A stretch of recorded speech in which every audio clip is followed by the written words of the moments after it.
From roughly 500 BCE to 1453 ACE, there is one civilization that conquered the known world. These were the Romans.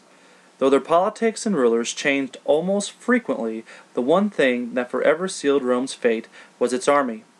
We will be looking at how the structure of Rome's army turned Rome into the most influential city of its time, from its battle formations to its rank structure, all the way down to its soldiers' equipment.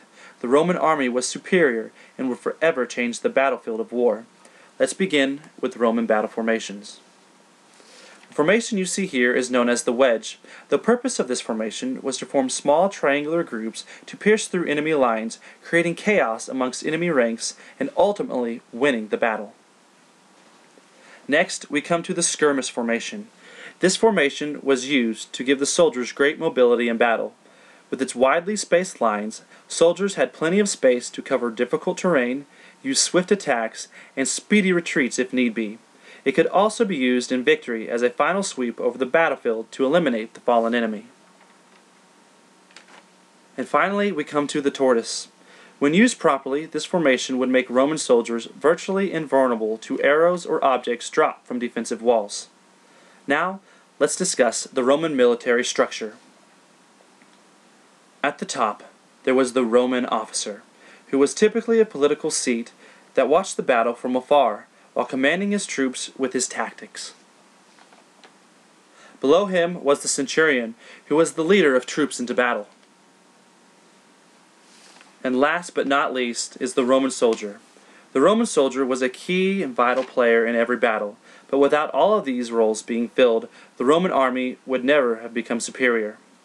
Now let's discuss what made the Roman soldier the elite fighter on the battlefield: his equipment. Without his equipment, the Roman soldier would have been an afterthought in history. Let's begin with the soldier's armor. Not all troops wore armor. Light infantry especially wore little to none to allow for swift and deadly movements. Next is the Roman shield.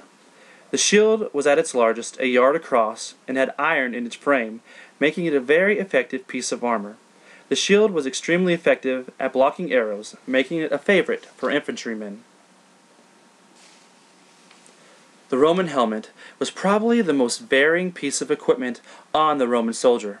The helmet varied between different units and never specifically had a standard style in the Roman army as a whole. The most important offensive weapon, though, was the Roman gladius. With the gladius, legions would slice down opponents from behind their shields in close quarters, making their opponents' weapons virtually useless. And last but not least was the distinct Roman spear. Roman spears were used for both thrusting at enemies and throwing them from afar, making the spear the most versatile weapon for the Roman soldier. Without the conquest and rule of Rome, our world today would not be the same, and without the Rome's army, Rome would have never entered our textbooks. So, give thanks to the Roman army.